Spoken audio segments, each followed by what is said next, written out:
And it just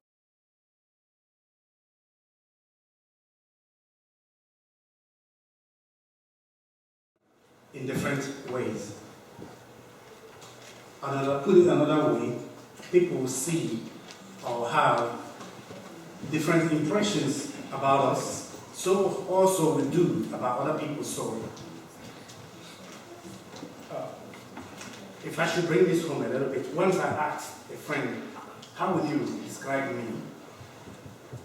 He did a very fantastic job. But the only little problem, well, for me was that when he finished describing me, the kind of image I got was the image of the most wanted man on earth. But that was how he felt about me, okay, his description of me. While I have a different impression about myself. And of course, he didn't give me the opportunity of asking me to describe him because maybe he may have also wondered if that was him, okay? It tells that wherever we are, okay, we create different images, or people tend to understand us, see us differently than we are. His description of me may be me, may not be me, but we'll get to that shortly. We are trying to look at this today to say, wherever we find ourselves, okay,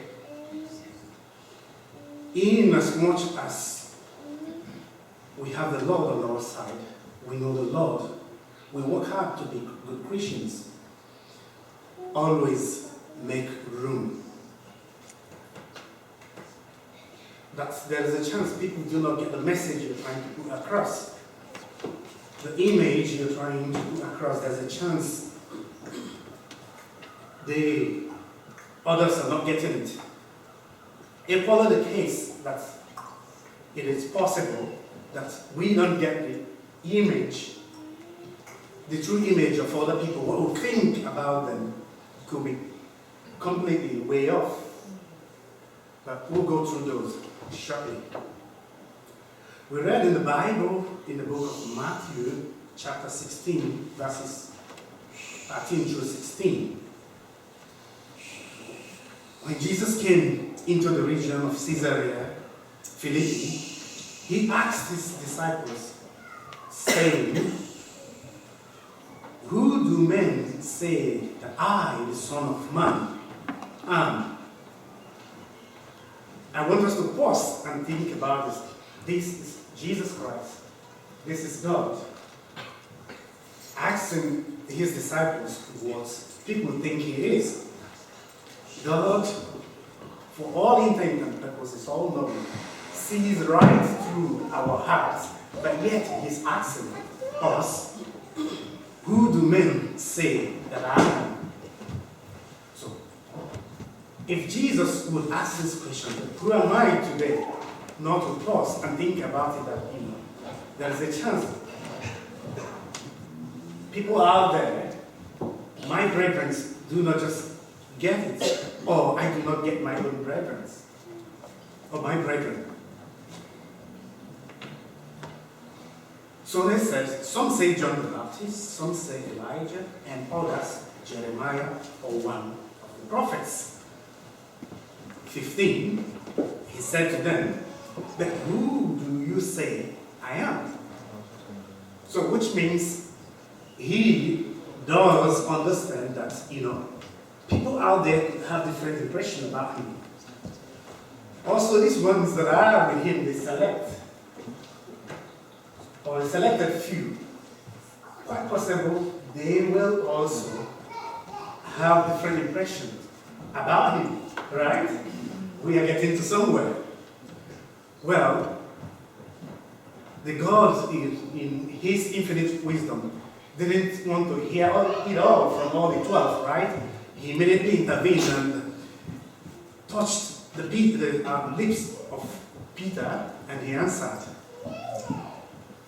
"You are the Christ, the Son of the living God." So at least in one case, someone got it right. Yeah? But thousands of others out there did not. how often are our impressions and perceptions right? Yes? In your workplace, you wonder why people smile at you all the time. You wonder that I don't smile a lot, so, why are they recording so much favor?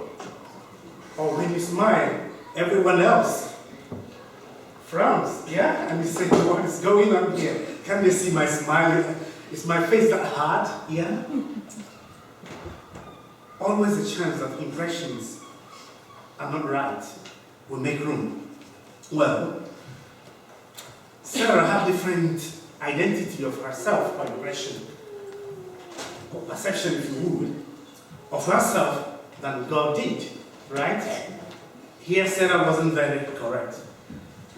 Sarah identified herself, thought of herself, or saw herself of someone that was barren and could not have child.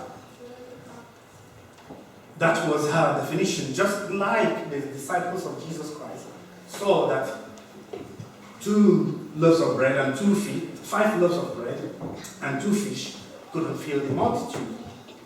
And of course, I see exactly the same thing. For me, Obinna, the man that I am, that is impossible. That's my impression.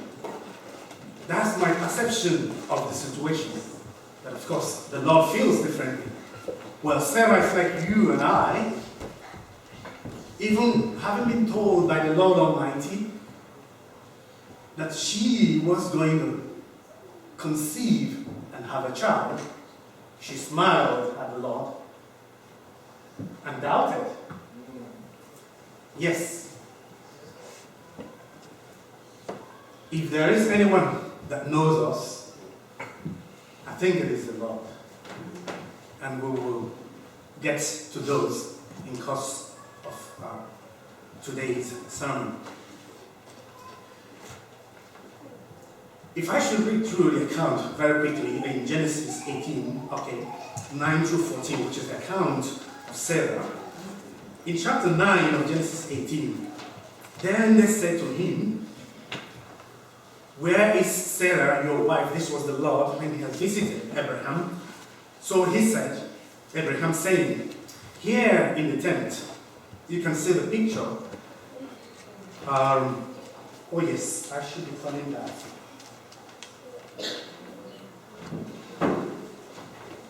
Yes, you can see the picture of Sarah. That's an artistic view of what had happened then, right behind the curtain of the door, listening, okay? And he said, so he said, "Here in the tent," and he said, "I will certainly return to you according to the time of life. And behold, Sarah, your wife, shall have a son." Sarah was listening in the tent door, which was behind him. Now Abraham and Sarah were old, well advanced in age, and Sarah had passed the age of childbearing. So, logically, Sarah was right.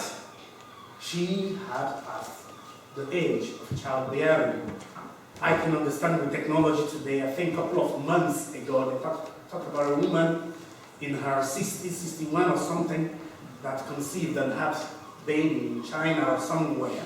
That was an isolated case, right? Technology today. But under normal circumstances, as humans, that is impossible. But for God, nothing is. Amen. So this is the Lord saying, even if you are advanced in age, even if that mountain seems insurmountable, I will make it happen. And therefore Sarah laughed within herself. Well, like Obinna laughs all the time to things that do not follow logic. Saying, "After I am grown old, shall I have pleasure? My Lord being old also." 13, and the Lord said to Abraham, "Why did Sarah laugh? Saying, shall I surely bear a child, since I am old?" 14. Then the Lord said, is there anything too hard for the Lord? People of Aberdeen, is there anything too difficult for the Lord? Is there anything too difficult for the Lord? No. The answer is no. At the appointed time, I will return to you, according to the time of life, and Sarah will have a son. So yes, we talked about it already. The identity Sarah gave to herself, and the identity the Lord gave to her. These were completely different things. Make room.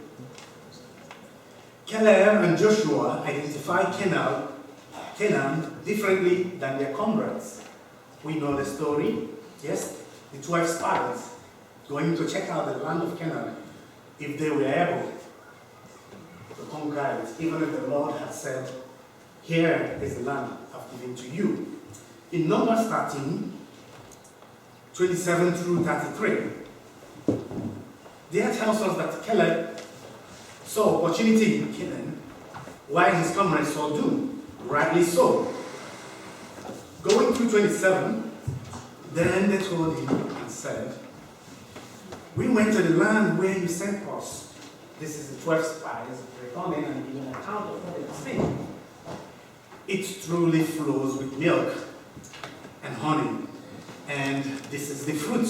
They brought evidence. The photo there showing, artistic view, showing, the great fruits and elders they could get. 28, nevertheless, the people who dwell in the land are strong.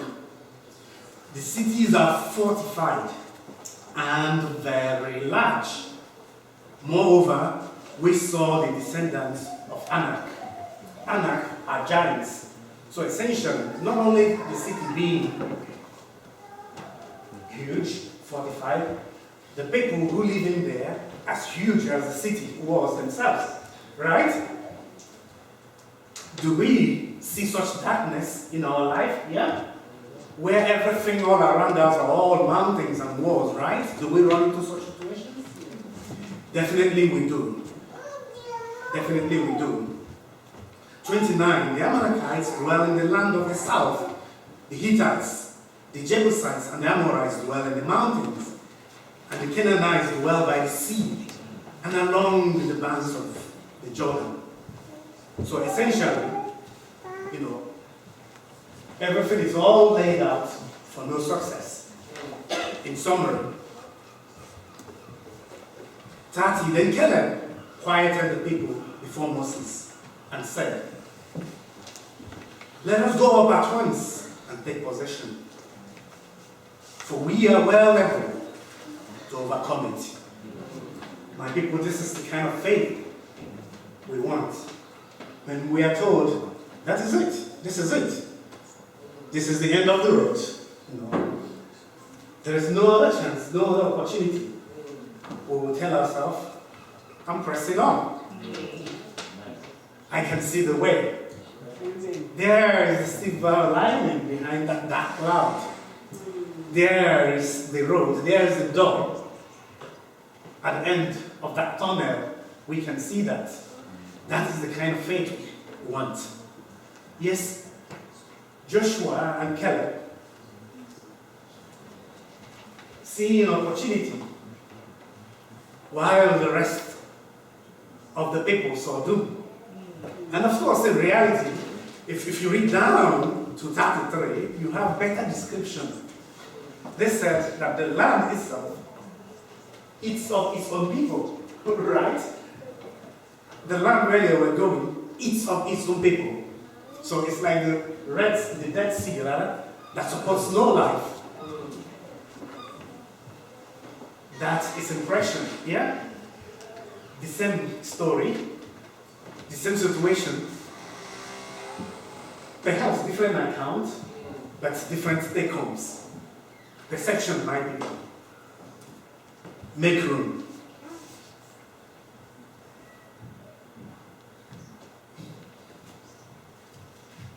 Multiple identity can be consequential So the idea is not just, yeah, it is okay to have different impression, but of course the impression you get from the situation kind of works your mind the other way and affects how you act, right? If someone says there is no road and you believe there is no road, what is going to happen? You don't move, right? You don't go anywhere because you actually see the brick wall, yeah? If someone is taken to the hospital and you're told, I believe this medicine will cure you, you have it, and you turn around and say, I think this is it. I think I've come to the end of my road. I'm ready to return back to the Lord. What is the survival rate? Yeah? I think it's very low. Most people, I'm still trying to find the statistics that people say that. I hope you would have heard that. Says, the medicine we take is 20% of the cure we receive, but our faith is as high as 80%. So that means if you do things and do not believe in it, chances are that you will not get the benefit. Because the spiritual is higher than the physical. Do you believe that? Yes? Do you believe that? Yes. Well, a couple of weeks ago, I shared a sermon or story about Jesus walking on the sea. Well, you know the story. The question, what Jesus told Peter, once Peter calmed down with his fright, was that, why did you doubt? Peter walked on the sea just like Jesus, but at some point started sinking because he could see the wave coming. He thought that was it, and immediately he thought that was it. What? He started sinking. And he forgot that the walking he was doing was beyond all natural. But the moment he removed his focus from that, then the real physics sets in. That means the spiritual can change the logics of physics. I would like you to believe that in case you don't. Having said that, yes, having different accounts, different perception of events do have consequence. I just talked about that of Peter. Once he saw that was it, he started thinking. But other cases, the journey of the children of Israelites from Egypt to Canaan was supposed to be for 40 days. 40 days, my people. Have a guess how long it took them to eventually land Canaan. 40 good years. Consequence of multiple identity. Let's see what happened. Going through the book of Numbers, chapter 14, verses 22 through 23. God said in 22, because all these men who have seen my glory and the signs which I did in Egypt and in the wilderness. Remember these people were given manna? Yes? You have the pillar of cloud in the night to shield them from the sun, and the pillar of light at night. They saw all of these things. They saw the parting of the Red Sea. He says, in the wilderness, and have put me to test these and times, and have not yielded my voice. 23. They certainly shall not see the land which I swore to the fathers, nor shall any of those who rejected me. So because they doubted, if you go through the story completely, they even rebelled, and God literally wanted to wipe them out. Moses had to intercede. But however, of course, the consequence of the action was that this journey meant for 40 days, eventually turned 40 years of misery. Misery in that the entire generation wiped out, except for Joshua and Caleb. So our impression, the kind of ID we have on ourselves, on others, does have consequence. And it's good to make room. In Numbers, chapter 32, verses 13, the Lord said this, so the Lord's anger arose against Israel, and he made them wander in the wilderness for 40 years, until all the generations that had done evil in the sight of the Lord was gone. So reinforcing, 40 days, stretching 40 years. Impression, multiple identity, consequence of our impression, how we see things. Glass, do you see it as half full or half empty? Of course, let's talk a little bit about the crisis in the world today. About 2 or 3 weeks ago, I shared this. Actually, I was looking at Brussels attack, trying to get the statistics. Then that of attack in Istanbul came on. And of course, last week, we heard about the attack, the glory attack in Nice, okay? What are these? These are consequences of impression, right? So if I should say, permit me, I hope, okay, for this that says political correctness, says, some sects in the Eastern Hemisphere identify themselves as God's messengers and God's hands to unleash terror on those they identify as infidels. So we have people, our brethren, our brothers and sisters, children of God out there who think that they are messengers of God, that the Lord is too slow to act. They take powers, that are meant to go into their own hands to unleash evil on others, and I've just mentioned a few of them. And of course, these things go hand in hand. On the other hand, well, the West also identifies these sects as terrorists and do everything they can, to bring things under control. We can see the trouble we have. I don't need to describe this any more than this. We're listening to the news every day. So, sects in the Eastern Hemisphere having some impression of the West and other parts of the world, not just the West, because the anger is everywhere. And of course, the West in return have different impression. What these people are, terrorists. But to the man, doing this, he thinks he's God's messenger. He is acting according to the will of God. But of course, hasn't made room for what others could think about him, right? Impression, crisis in the world today. But of course, knowing this, even in the house of the Lord, it is sad to say that sometimes we find ourselves not getting along quite well because we don't understand the other person. And we don't even make room ourselves to understand what this person might think about us or what might be hurting them about us, right? What we need to take hope from here is that we make room for ourselves. Understand that what you think about yourself may not be what the other person might think about you. In between could be the truth. I'll be getting there shortly, but I'm just wise to say that, they say there could be 3 persons that make us. One is what I think about myself, what others think about me, like what we're going through here, and who I really am.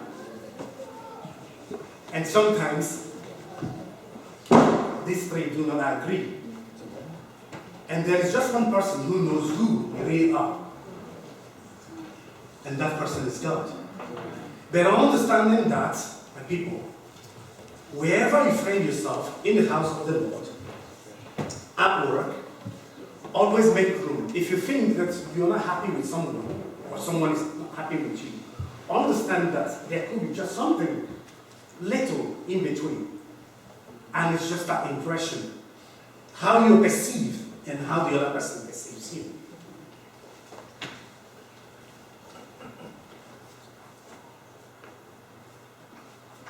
But on the positive side, results of multiple identity are not always negative. Yeah? Sometimes it can be positive and for the right reason. But we need to get it right. And an example here is that of Paul. Paul assuming different identities just to win soul for Christ. But there is something important here. In 1 Corinthians chapter 9, verses 19 through 23, verse 19, Paul says, "For though I am free from all men, I have made myself a servant to all, that I might win more." Verse 20 says, "And to the Jews I became a Jew, that I might win Jews. To those who are under the law, as under the law, that I might win those who are under the law." 21, "To those who are without law, as without law, but in caveat, not being without law towards God, but under the law towards Christ." So even if he's pretending to be not without law, he is not turning his back on God, right? This is being smart. We need to be smart. So he said, but under the law of Christ, that I might win those who are without law.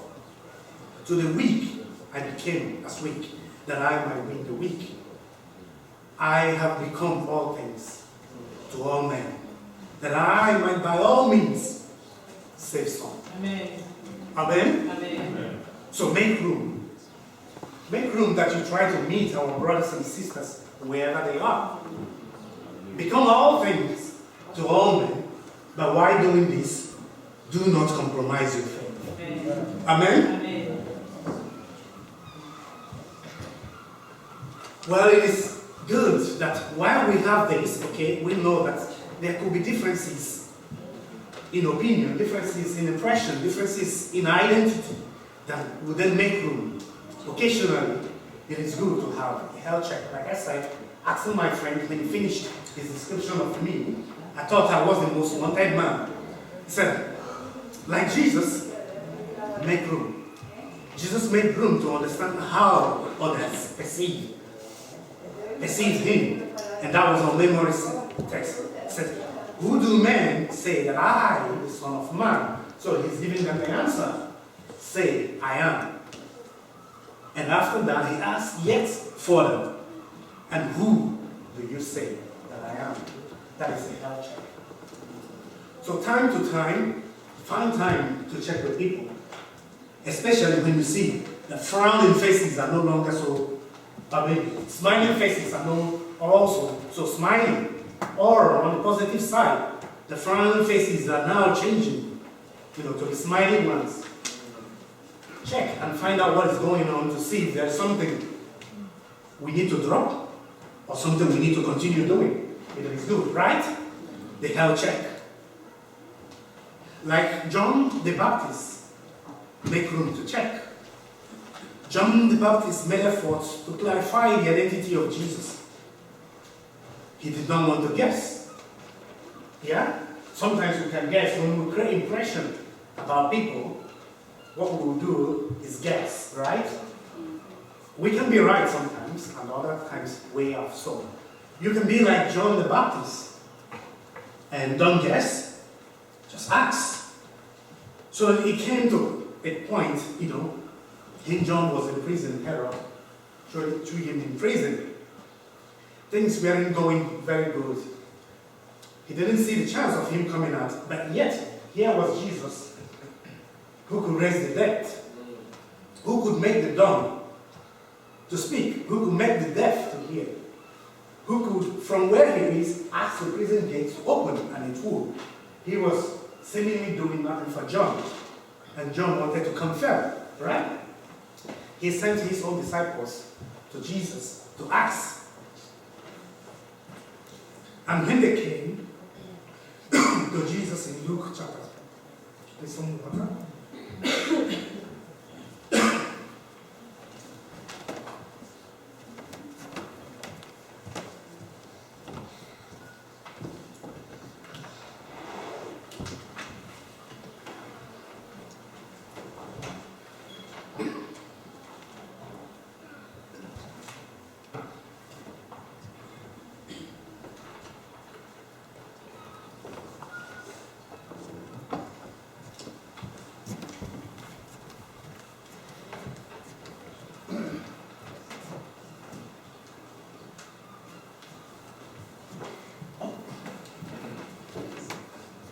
Sorry for the break in transmission. In Luke chapter 20, verses 20 to 22, in verse 20, when John's disciples came to Jesus, says that when the men had come to him, that's disciples of John, coming to Jesus, they said, John the Baptist has sent us to you, saying, are you the coming one, or do we look for another? So this was John making an effort to know if this was the Messiah. He didn't want to guess.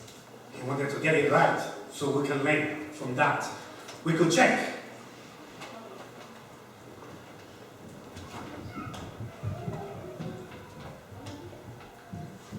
The Lord can revive our identity, or can reveal our identity to us.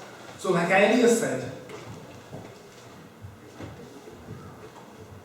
there seem to be three personalities that make us, and sometimes they may not all be in harmony. There might be a conflict. So what I think about myself, what you think about me, or what you think about yourself, what I think about you, and who you really are. But the truth is that we may not even know our own self. And there is just one person that knows who we are. Going through the book of Jeremiah, chapter 1, verses 4 through 5, chapter 4, first chapter of Jeremiah says, then the word of the Lord came to me, saying, in 5, before I formed you in the womb, I knew you. Before you were born, I sanctified you. I ordained you a prophet to the nations. So even before we were conceived, the Lord knows us. So that means that no one can know us better than Him. And then, if we are quarreling with our identities, or with multiple identity, then we can ask the Lord to tell us who we really are. Amen. Because He does know us. Amen? Amen. But it is also important that you do not think that it's only God that knows you. The devil also knows you. The devil also knows me, and might want to fool me to take advantage of that knowledge. Yes? Going through the book of Acts, chapter 16, verses 16 through 18, you know, the story of Paul, Silas, and the possessed little girl, you know, that had the evil spirit of divination. She could say things and actually get them right. And this is the devil using her. Well, of course, the devil tried to pull a fast one on them. In 16, now it happened as we went through, or we went to pray, that a certain slave girl, possessed with the spirit of divination, met us, who brought her masters much profit by fortune telling. 17, this girl followed Paul and us, and cried out, saying, these men are the servants of the Most High God, who proclaim the way of salvation. 18, and this she did for days.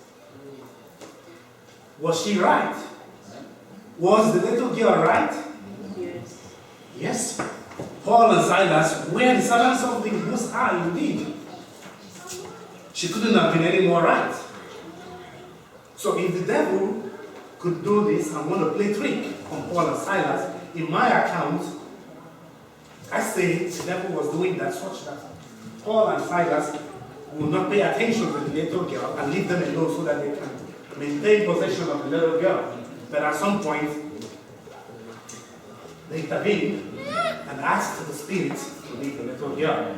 And of course, the consequence was them being thrown in prison. But the moral here is for us to understand that we shouldn't be fooled. The devil also knows us. And I want to take advantage of that.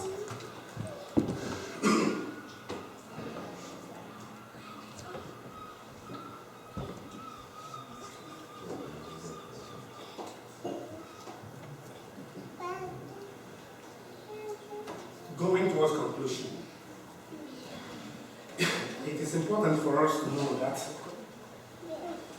because we know that there could be multiple identities, we could be perceived in different ways, including the ways we perceive ourselves. Then it is important that we do not look at ourselves as role models in order to avoid disappointment. We can be greatly disappointed by people who look towards. If we create a big impression about someone and have this person as an epitome of Christ on earth, rather than looking at Christ, we look at this person as the Christ here on earth. Especially in the house of God, we might be preparing ourselves for failure. That person falling means us too falling. The Bible, the Lord tells us in the book of Psalms, chapter 118, verses 8 to 8, that it is better to trust in the Lord than to put our confidence in man. It is better to trust the Lord than to put our confidence in princes.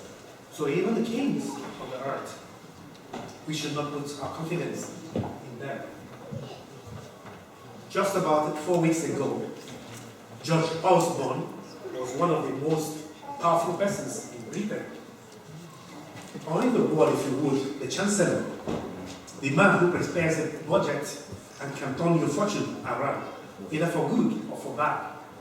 But today, we can walk past him in the street. He's just like any one of us.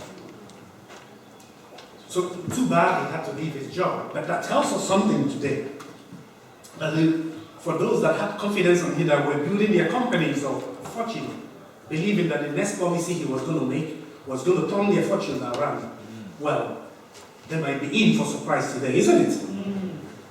Well, so also it is for us. I'm just picking someone that it could be me if I have my hope on something that is not real, that is not God. Then in the twinkle of an eye, what could happen? That can just vanish. Yes, that can just vanish. So the role model is Christ, irrespective of how good I might appear, irrespective of how good Elder Devon or Elder Victor, or any one of us here might appear to be. It is important that we do not epitomize ourselves as Christ. My mother-in-law used to say, especially when I called her on Saturdays, after the pleasantries, did you go to church today? She would say, yes, I've gone to the hospital of sinners. So the church is the hospital for sinners, meaning we are not saints. We work hard, that we still hold firm this righteousness of Christ, but by no measure make us saints. We come here because the Lord has given us salvation, right? And we are not here because we are perfect. No, but we are only here because of the grace of God. So when we begin to view ourselves as saints, or see others as saints who we must follow what they do, my people, we might be preparing ourselves for disappointment. Psalms 116 verses 4 to 3 says, "Do not put your trust in princes, nor in the Son of Man, in whom there is no help." Of course, the help can be temporary, but soon will vanish. His spirit departs. He returns to his earth, his grave, if you would. In that very day, his plans perish, which is absolutely right. I have planned for the next week, for the next 2 weeks. But those plans are only because I'm breathing, right? I'm still borrowing breath from the Lord. As soon as that last breath goes, what happens to my plans? What happens to my plans, good people of the Lord? It's as gone as I will be. So we do not put our hope in man. We do not epitomize people as replica of Christ on earth. Yes, we work hard not to create the right image, but why that happens, please, the ultimate role model there is Christ. Amen. Jesus is the author and the finisher of our faith in Hebrews chapter 12, verses 1 to 2. Let us not allow the identities that surround us to derail us from our faith. In verse 1 of chapter 12 of Hebrew, therefore we also, since we are surrounded by so great a crowd of witnesses, let us lay aside every weight and the sin which so easily ensnares us, and let us run with confidence the race that is set before us, looking unto Jesus, the author and finisher of our faith. Who is Jesus? Who is Jesus? Who should we be looking unto? He didn't say, "Brother, look at Obinna preaching." I'm not here standing because I'm perfect. I am only here as a sinner looking for salvation. A sinner coming to tell God, I've asked, Lord, please pass through me. And hopefully I am not saying my own words. I am not perfect. So don't look at me as an example of how you should live. You'll be walking the wrong path. Look unto Christ, the author and finisher of our faith, who for the joy that was set before him endured the cross, despising the shame, and has sat down at the right hand of the throne of God. Amen. Amen. Amen.